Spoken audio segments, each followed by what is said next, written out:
할렐루야. 오늘 말씀은 교회 소아시아 일곱 교회 네 번째 시간입니다.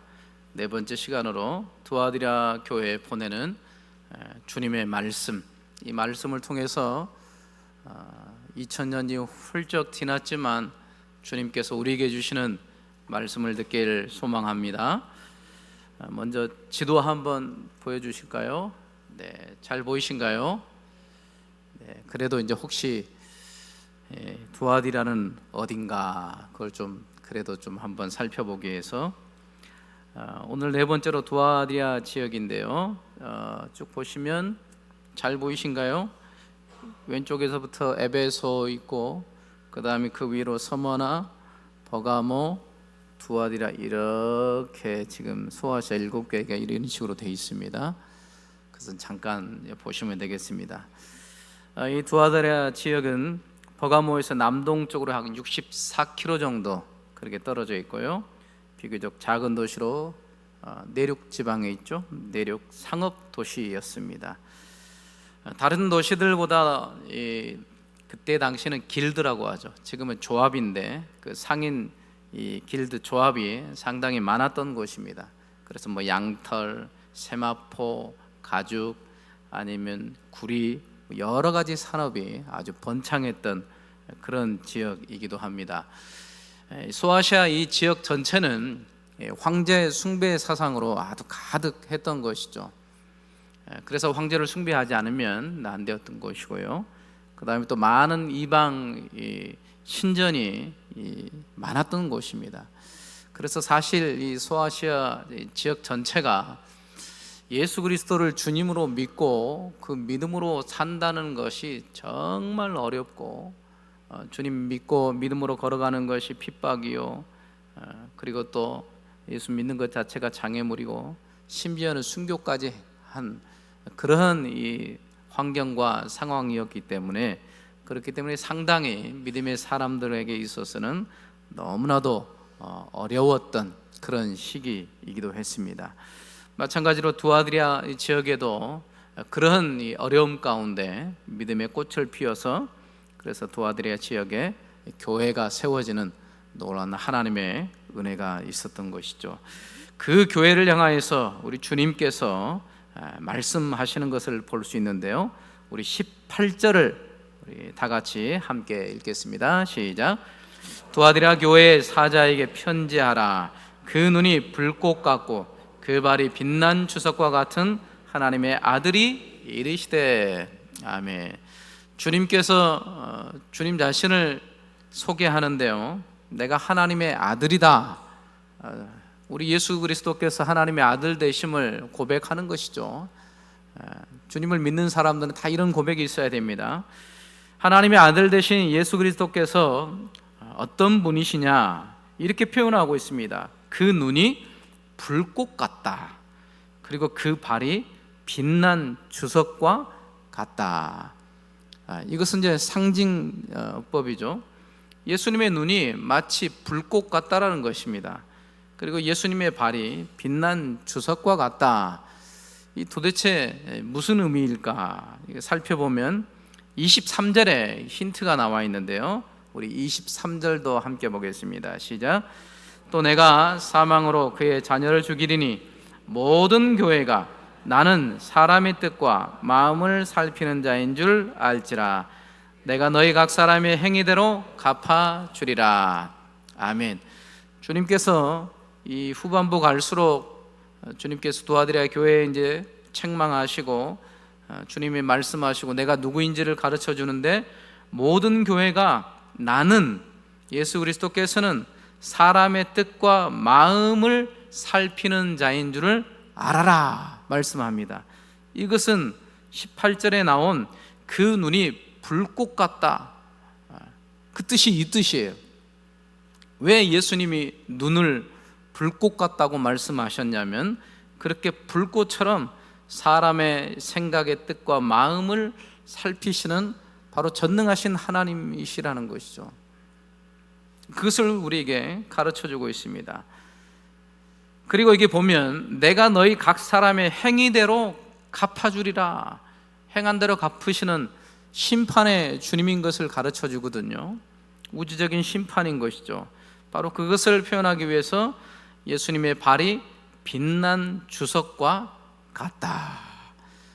그래서 이것을 합쳐서 말씀드리면 우리 주님은 누구시냐면 모든 사람의 생각과 뜻과 마음을 살피시고, 그리고 살피신 다음에 그 각 사람의 행위대로 각각 심판하시는 전능하신 그런 심판의 주님이시라는 것을 우리에게 가르쳐주고 있습니다.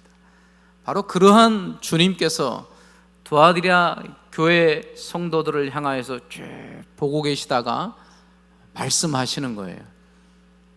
즉각 심판하시지 않고. 그래 얼마나 감사합니까? 그래서 그 심판주 되신 주님께서 두아디라 교회를 향하여서 말씀하시는데 먼저 칭찬의 말씀을 하십니다. 우리 19절을 함께 같이 읽겠습니다. 시작. 내가 네 사업과 사랑과 믿음과 섬김과 인내를 아노니 네 나중 행위가 처음 것보다 많도다. 아멘. 자, 주님께서 심판의 주님 되신 주께서 두아디라 교회를 향하여서 칭찬하시는데요, 내가 너의 사업과 사랑과 믿음과 섬김과 인내를 안다. 이게 주님의 칭찬이에요. 우리 주님의 최고의 칭찬은 내가 너를 안다. 어떻게 아십니까? 주님이 불꽃 같은 눈으로 보고 계시는 거예요.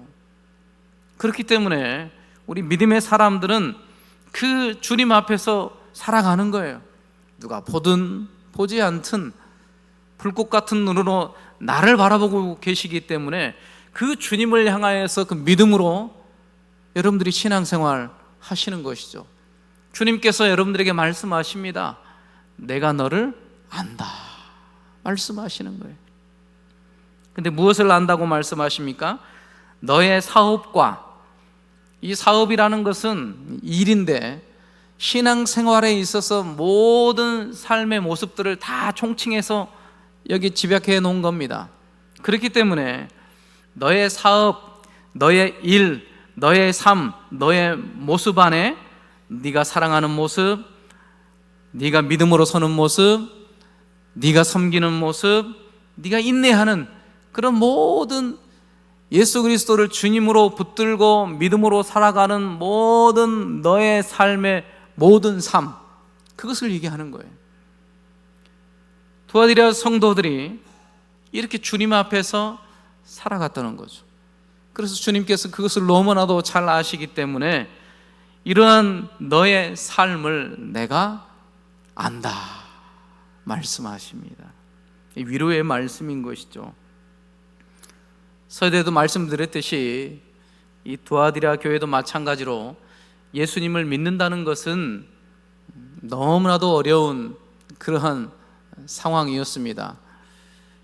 이런 이 길드, 이 상인 조합들이 많았기 때문에 이 조합에 들지 않으면 돈을 벌 수가 없었어요, 정상적으로. 근데 이 조합에 들어가면 무엇을 하냐면 이 사람들은 반드시 이방신을 섬기는 그런 숭배 현장에 가야 돼요. 먼저 이방신을 섬기는 그 숭배 현장에 가서 그 이방신에 대해서 절하고 엎드리고 주인이라 고백하고, 그런 다음에 그 길드 이 조합 안에서 경제적인 활동을 할 수가 있어요. 그렇게 돼 있습니다. 그런데 경제적으로는 먹고 살아야 되는데, 거기 들어가서 돈을 좀 벌어야 되는데, 신앙 양심상 그게 안 되잖아요. 거기 들어가게 되면 눈 한쪽 감고 하나님 한 번만 조금 봐주십시오, 이게 한두 번도 아니고 어떻게 계속 그러겠어요? 경제 활동을 하려면 계속 그렇게 해야 되는데, 아예 애초에 돈을 벌 수가 없는 거예요. 주님을 믿는 것 때문에 다 포기하게 되는 거죠. 얼마나 어렵습니까? 내가 잘 살아보겠다, 내가 집을 사서 조금 편안하게 살아보겠다, 노후를 좀 준비해서 그런 보장된 삶을 살겠다, 있을 수가 없는 거예요. 주님을 믿는 것 때문에 다 포기하는 거죠. 포기한다라는 표현은 좀 그렇습니다. 그분들에게 있어서는 그냥 내려놓는 거예요. 마음을 아예 접어버립니다. 왜냐하면 그것보다도 더 중요한 예수 그리스도를 나의 주님으로 믿고 믿음으로 사는 것이 가장 중요한 가치이기 때문에 그런 것들을 자연스럽게 내려놓는 거예요. 내가 좀 못 먹어도 좋다. 내가 경제활동을 못해서 배부르지 못하고 힘겨운 생활을 해야 되고 가난에 쪄들어야 되고 어려움을 겪어야 되고 이거는 뭐 안 봐도 뻔합니다. 그런데도 불구하고 주님을 선택하는 이유는 주님이 전부이기 때문이에요. 주님이 우리의 생명의 전부이십니다. 우리의 삶의 전부이시기 때문에, 그렇기 때문에 그 길에 들어가지 않습니다. 그러는 가운데 얼마나 가시밭길을 걸어가겠어요. 그럼에도 불구하고 불평하지 않습니다. 원망하지 않아요. 왜냐하면 그들 마음속에는 하늘의 신령한 은혜와 평강이 있어요. 비록 육신적으로는 먹지 못하여도 영적으로는 그 영혼에 공급하시는 하나님의 놀라운 충만한 은혜와 샬롬의 기쁨이 넘치기 때문에 그렇게 그러한 것들을 그냥 포기하고 주님을 끝까지 믿는 이 믿음의 자리에서 저벅저벅 걸어가는 거죠. 이게 얼마나 놀랍습니까? 감사하며 어떤 보상을 바라고 그렇게 하는 게 아니에요. 내가 주님 때문에 이 조합에 들어가지 못하고 경제활동 못하니까 이렇게까지 했으니까 주님 나를 책임져 줘야 됩니다, 이런 게 아니에요. 절대로. 제가 예배당에 나왔으니까 하나님 저 책임져 줘야 돼요. 제가 이렇게 기도했으니까 하나님께서 우리 자녀들 책임져 줘야 됩니다, 이런 거래가 아닙니다. 이 보상적인 차원이 아니에요. 내가 너무나도 주님을 사랑하기 때문에, 내 생명보다도 주님을 뜨겁게 사랑하기 때문에 그래서 이 자리에 있는 거예요. 주님을 너무나도 보고 싶기 때문에 그냥 기도하는 거예요. 주님을 사랑하기 때문에 내가 헌신하고 섬기는 거지, 나의 헌신과 나의 이 사랑과 나의 이 믿음을 보시고 주님 내 삶과 내 가정과 내 직장과 하나님 이러한 것들을 책임져 주시라고, 이런 보상적인 그런 개념이 이분들에게는 없었던 거예요. 그냥 주님이 전부이기 때문에 눈에 보이는 것까지 다 내려놓고 주님을 따라가게 된 것이죠. 주님이 이것을 아시는 거예요. 그렇기 때문에 오늘 주님께서 칭찬하시지 않습니까? 그런데 놀라운 사실은요, 인내를 안 오니 하고 그 하반절을 한번 읽어보겠습니다. 시작. 네 나중 행위가 처음 것보다 많도다. 아멘. 다시 한번 읽어볼까요? 시작. 네 나중 행위가 처음 것보다 많도다. 이게 되게 어렵거든요. 이게 나중에 모습이 보니까 주님께서 처음 주님을 믿고 따랐을 때의 그러한 모습보다 훨씬 더 좋다는 거예요. 이게 최상의 상태거든요, 사실은. 근데 성경을 펼쳐봐도 뒤져봐도 이런 경우가 별로 없습니다, 사실은. 처음보다도 더 나중 상태가 더 좋은 상태, 더 주님을 뜨겁게 사랑하고 더 성숙하고 더 성장하고 더 주님으로 인해서 기뻐하고 주님으로 인해서 삶을 살아가는 그러한 모습들 많지 않거든요. 그런데 이 두아디라 신실한 믿음의 성도들에게 내 나중 행위가 처음 것보다 많다 말씀하시. 이게 진짜 최고의 칭찬입니다. 우리 주님께서 마태복음 19장 30절에서는 우리가 보통 아는 대로 어떻게 말씀하셨냐면 이렇게 말씀하셨습니다. 우리 함께 읽겠습니다. 그러나 먼저 된 자로서 나중되고 나중된 자로서 먼저 될 자가 많으니라. 아멘. 예수님 지금 거꾸로 말씀하시는 거예요. 원래는 말세가 되면 될수록, 말세도 아니죠, 예수님 당시 때도 이렇게 말씀하셨으니까요. 먼저 된 사람이 나중될 거다. 그리고 나중된 사람이 먼저 될 자가 있다라가 아니고 많도다 그래요. 보통은 그렇습니다, 사실은. 주님도 그렇게 말씀하셨으니까요. 그런데 지금 이 두아디라 이 신실한 믿음의 성도들에게 뭐라고 얘기합니까? 네 나중 행위가 처음 것보다 더 많도다 말씀하시는 거예요. 신앙생활 자체를 뭐 두부 자르듯이 딱딱딱 얘기할 수는 없지만 네 가지로 한번 말씀드리겠습니다. 여러분들은 어디에 속하는지 한번 생각해 보시기 바랍니다. 제일 안 좋은 상태, 최악의 상태. 첫 번째는 처음도 안 좋아요. 처음 믿었을 때도 비치해서 이게 지금 믿는 건지 안 믿는 건지 그러고 있는 거예요. 어느 누구도 몰라요. 본인도 모르고 상대방도 모르고. 근데 시간이 지나고 봤는데 나중도 똑같아. 이게 믿는 건지 안 믿는 건지. 최악의 상태죠. 이런 사람들은 확인해야 됩니다. 정말 주님을 믿고 성령으로 거듭났는지 확인해야 돼요. 처음도 안 좋은데 나중도 안 좋아요. 볼 게 하나도 없어요. 진짜 주님의 자녀인지 하나님의 자녀인지 정말 주님을 신실하게 나의 구주, 나의 주님으로 믿고 있는지, 주님을 정말 사랑하는지 확인해야 되는 것이죠. 그래서 이런 분들을 성도라고 해야 될지, 교우라고 해야 될지, 교인이라고 해야 될지, 일반이라고 해야 될지, 교회 안에는 들어왔으니까 성도님 하긴 하는데 정체성이 누군지를 모르겠어요.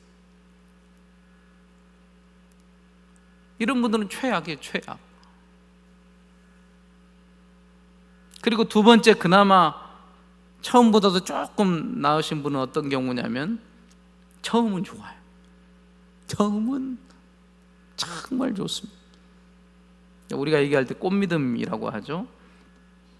주님을 인격적으로 만나고 세상을 다 가진 것 같죠. 정말 그렇죠. 주님이 나와 함께 하시고 그 믿음의 눈으로 딱 보니까 얼마나 좋습니까? 지금까지 죄악된 길에서 살아왔던 그런 찌들어버린 삶 속에서 주님을 만나고 변화되고 주님을 따르는 믿음의 이 반열에 탁 들어서서 주님과 동행하는 삶이 너무 좋은 거예요. 그러니까 주체가 안 돼서 어떻게 하면 주님을 위해서 기쁘시게 할까? 내가 어떻게 하면 더 섬기며 더 나누며 더 희생하며 더 전도하며 더 기도하며 아무도 아멘 안 하시네. 얼마나 뜨겁습니까? 꽃믿음이, 주님을 믿고 난 이 놀라운 구원의 기쁨이. 그런데 시간이 지나고 나니까 점점 그 주님을 향한 열기가 식어집니다. 예전에 가졌던 열정이 사라집니다. 그리고 식어버려요. 나중에는 이게 진짜 정말 옛날 내가 주님을 뜨겁게 만났던 그런 모습이 진짜였나? 할 정도로 완전히 냉랭해져서 이제는 뭐 반응이 없어요. 그런 경우가 있을 수 있는 거죠. 냄비 신앙이라고 하죠. 주님 앞에 내놓을 게 하나도 없어요. 주님을 향한 뜨거운 사랑을 다 잃어버린 거예요. 식어져 가지고. 이게 두 번째 경우인 거죠. 그리고 세 번째, 그거 두 번째보다 좀 더 나은 거. 처음에는 별 볼 일 없습니다. 미지근해요. 그런데 시간이 점점 지나가 보니까 어떻습니까? 신앙이 진국이 돼 있어요. 아니 어느 순간에 영적으로 성장해서 믿음의 뿌리를 깊이 내리고 흔들리지가 않아요. 흔들리지도 않고 주님을 향한 신실한 그 마음과 열정과 사랑과 그 모습들이 너무 깊어가지고 그래서 수많은 사람들이 도움을 얻고 유익을 얻고 살아계신 하나님을 드러내므로 하나님께서 영광 받으신 그런 경우가 있는 것이죠. 이것도 얼마나 좋습니까? 그리고 가장 최상의 것, 오늘 두아디라 성도들처럼 처음도 좋은데 나중은 더 좋더라. 우리 한번 따라할까요? 처음도 좋은데 지금도 좋고 나중은 더 좋더라. 자, 우리 옆에 있는 성도님한테, 자, 시작.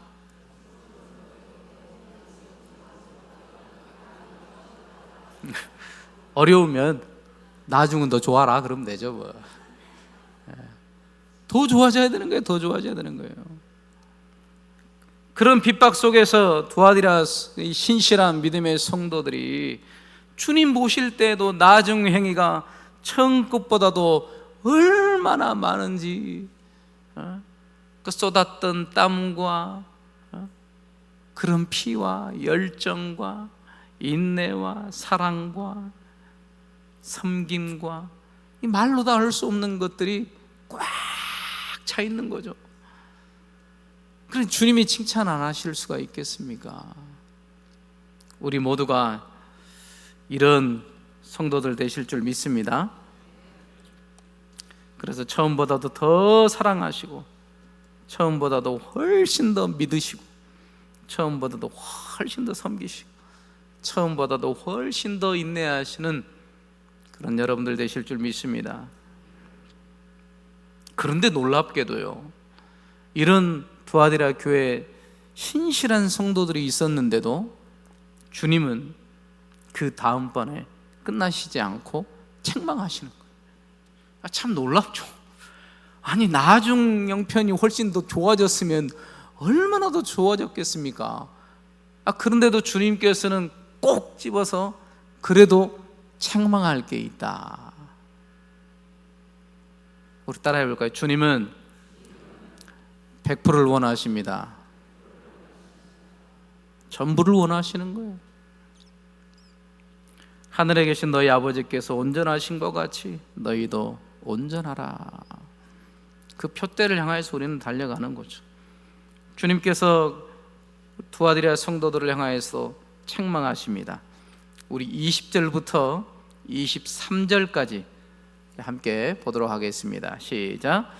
그러나 내게 책망할 일이 있노라. 자칭 선지자라 하는 여자 이세벨을 내가 용납함이니 그가 내 종들을 가르쳐 깨어 행음하게 하고 우상의 제물을 먹게 하는도다. 또 내가 그에게 회개할 기회를 주었으되 자기 음행을 회개하고자 하지 아니하는도다. 볼지어다 내가 그를 침상에 던질 터이요 또 그와 더불어 간음하는 자들도 만일 회개하지 아니하면 큰 환난 가운데 던지고 또 내가 사망으로 그의 자녀를 죽이리니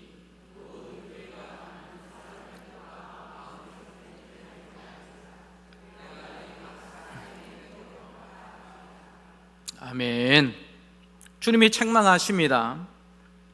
어떤 책망을 하십니까? 자칭 선지자라 하는 여자 이세벨을 너희가 용납했다. 우리가 이제 잘 아셔야겠지만 지금 이 전에는 지금 신실한 믿음의 성도들을 향해서 칭찬했지 않습니까? 이 믿음의 부류가 있었어요. 이 두아디라 교회 성도들 공동체 안에. 그런데 또 다른 부류의 사람들이 있었다라는 거죠. 이 신실한 믿음의 사람들이 그랬다라는 게 아니고 이 믿음의 사람들 외에 또 다른 이 비주류에 속한 사람들이 그렇게 했다라는 거예요. 근데 그들이 자칭 선지자라 하는 여자 이세벨을 용납했다라는 겁니다. 자칭 선지자, 자기가 선지자라는 거예요. 그러니까 하나님이 보낸 선지자가 아닙니다. 하나님께서 세우신 종이 아니에요. 목사가 아니에요. 근데 자기가 스스로 내가 하나님의 종이다, 내가 하나님의 계시를 받았다, 그런 사람도 얼마나 많습니까? 여자 이세벨이 정확하게 이제 누군지는 모르겠습니다. 구약 시대 때 있었던 이세벨을 들어서 이제 은유법으로 이제 하는 얘기인데요.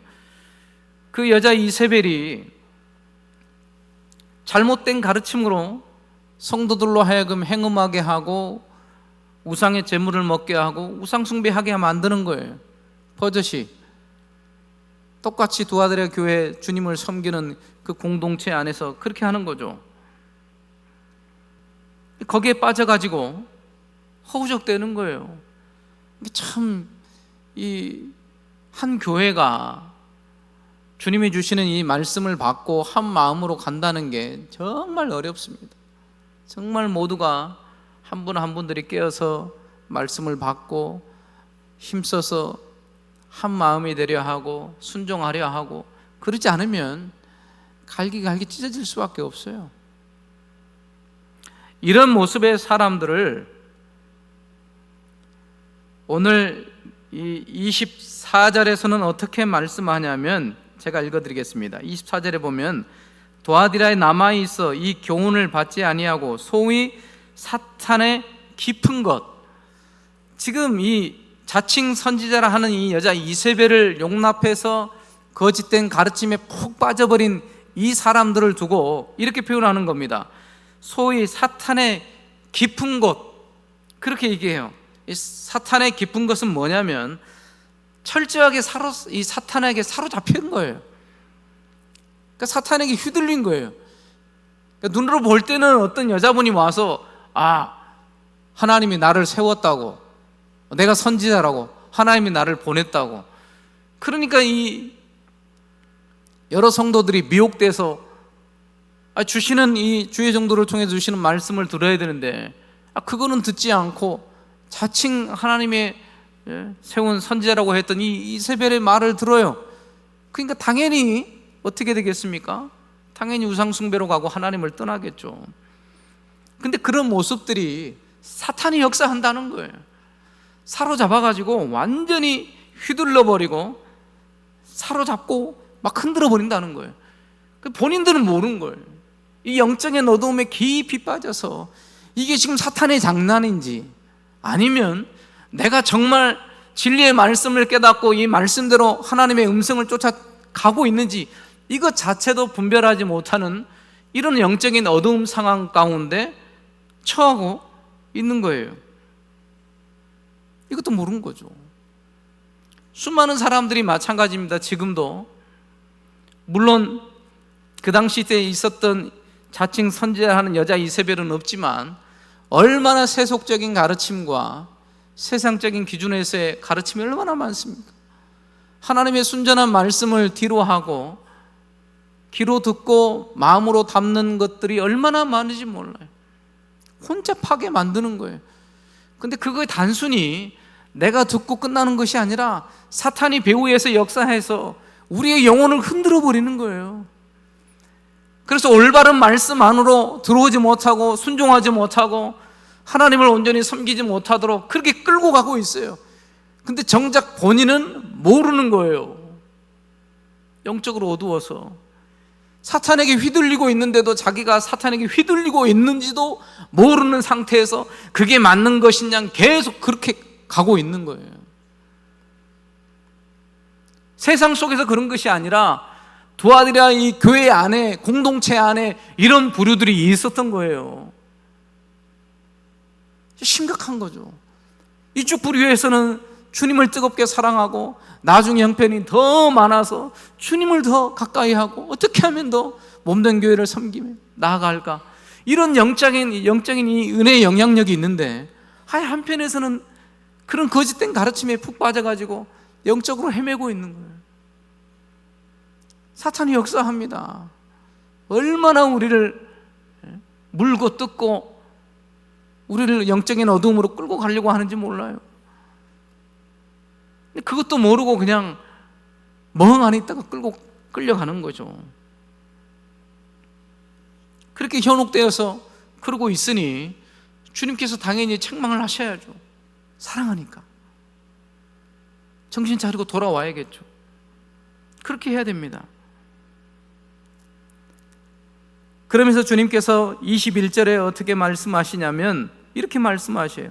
또 내가 그에게 회개할 기회를 주었으되. 주님이 회개할 기회를 주신 거예요. 어떻게 주셨는지는 잘 모르겠어요. 직접적으로 말씀하셔서 너 하지 마라, 사탄의 앞잡이 노릇하지 마라, 주셨어요. 분명히 말씀하시잖아요. 내가 그에게 회개할 기회를 주었다. 이것은 금방 알 수 있습니다. 우리의 마음의 양심 가운데 내가 이러면 안 되는데, 그 기회를 주신 거예요.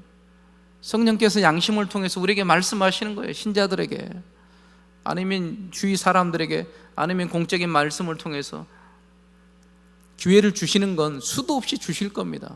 우리가 둔해서 그걸 못 받는 거죠. 아무튼 회개할 기회를 주었습니다.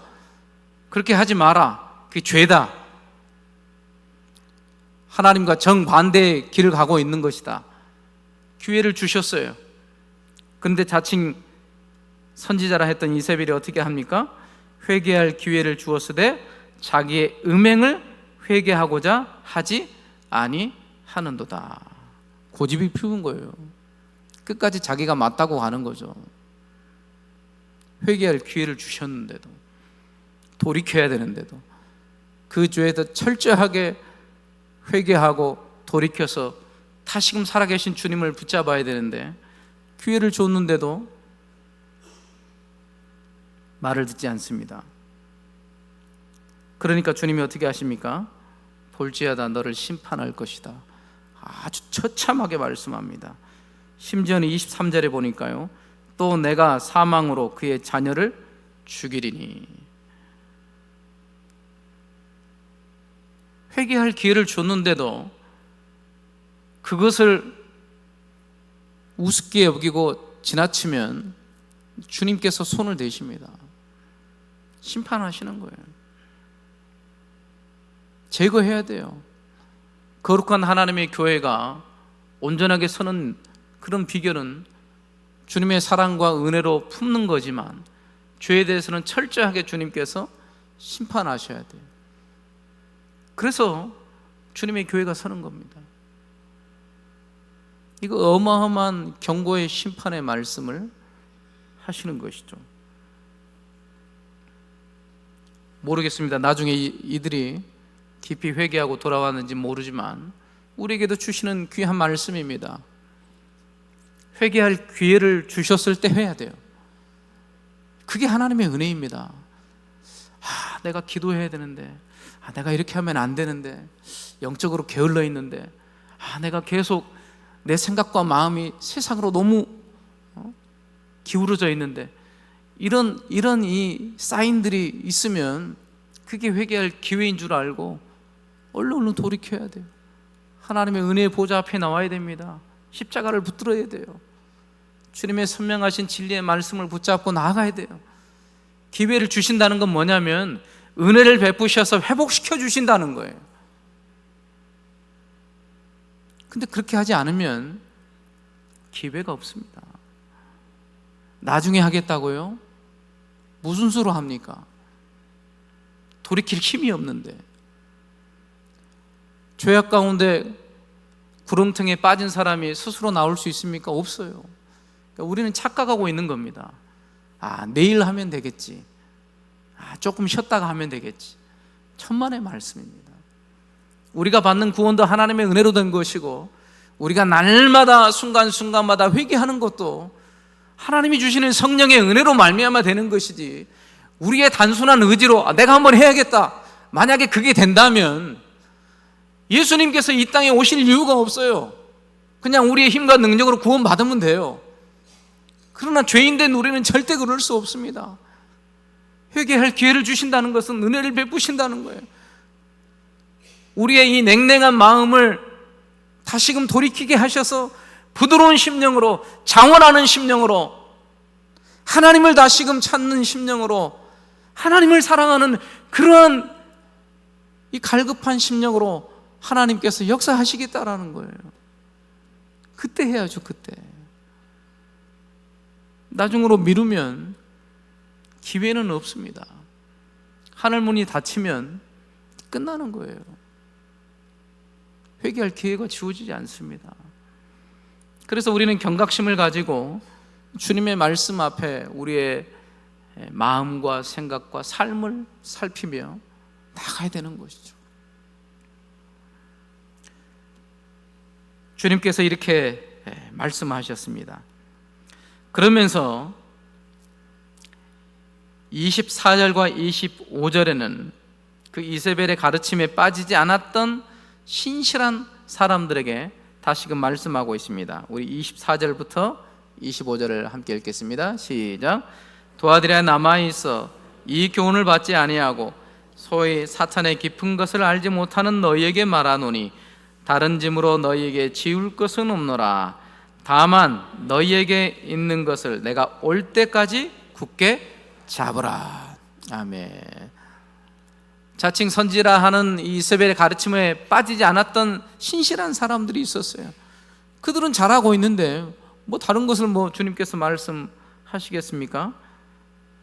너희들 잘하고 있다. 다만 너희에게 있는 것을 내가 올 때까지 굳게 잡으라. 이게 무슨 말씀이냐면요, 너희가 가지고 있는 그것이 무엇이겠습니까? 참된 믿음이에요. 주님을 믿는 참된 믿음 안에서 하나님 앞에 경외함으로 경건의 삶을 살아가는 그러한 삶의 모습이에요. 그것이 우리예요. 그것이 주님이 우리 안에 들어와 계신다라는 것은 그런 믿음 가운데 우리의 삶을 살아간다는 거예요. 그게 믿음의 삶인 거죠. 근데 그러한 신실하고도 믿는 삶을 주님이 오실 때까지 어떻게 하라고 말씀합니까? 굳게 잡으라 말씀합니다. 어느 누가 흔들어도 흔들리지 말고 지금까지 해왔던 것이 맞는 것이기 때문에 굳게 잡으라는 거예요. 놓지 말라는 겁니다. 경건의 삶을 계속 하라는 것이죠. 그런 삶을 우리에게 말씀하십니다. 주님을 신뢰하며 여기까지 왔습니까? 끝까지 하십시오. 끝까지 마음이 느슨해지지 않도록 이 온 마음으로 굳게 잡아야 돼요. 물론 주님의 손으로 우리를 놓치지 않으시지만 주님과의 관계가 인격적이기 때문에 우리도 반응해야 돼요. 주의 말씀에 온몸과 마음과 생각과 뜻으로 주님을 붙잡아야 되죠. 오직 주님밖에 없습니다. 신실하신 주님밖에 없습니다. 그것을 주님께서 우리에게 원하십니다. 그러할 때 주님께서 하신 약속의 말씀이 있습니다. 그에게 만국을 다스리는 권세를 주겠다. 그리고 내가 또 그에게 새벽별을 주겠다 말씀하십니다. 주님께서 여전히 다스리겠다는 그런 귀한 말씀입니다. 내가 너희를 보호하겠다. 내가 너희를 지키겠다. 내가 너희와 함께 하겠다. 이런 귀한 말씀이 들려야 돼요. 주님을 굳게 붙잡고 신실하게 걸어가는 하나님의 성도들에게 주님께서는 각자의 심령 속에 말씀하시는 거예요. 내가 너와 함께 하마. 내가 너의 기도를 듣고 있다. 너의 눈물을 안다. 너의 발걸음을 알고 있다. 너의 삶을 보고 있다. 이런 귀한 주님의 음성이 우리 가운데 들리는 거예요. 그러면 된 거예요. 얼마나 이 믿음의 삶이 고귀하고 존귀하고 하나님 앞에 합당한 삶이겠습니까? 말씀을 마무리하도록 하겠습니다. 주님께서 말씀하십니다. 지금까지 잘 해오셨습니다. 주님의 칭찬의 말씀, 위로의 말씀으로 받으시고 힘을 얻으시길 바랍니다. 또한 책망할 것 있으면, 말씀 가운데 찔리는 게 있었다면 깊이 회개하십시오. 주님께서 회개할 기회를 주시는 거예요. 은혜 베푸시겠다는 거예요. 다시금 새롭게 하시고 처음에 가졌던 열정보다 더 뜨겁게 주님과 더불어서 살게 하시겠다라는 거예요. 이 말씀 앞에 반응하시고 주님께로 나오시길 바랍니다. 이 귀한 은혜의 말씀 앞에서 저와 여러분들이 그 말씀 붙잡고 끝까지 승리하시는 저와 여러분들 되실 줄 믿습니다. 기도하겠습니다.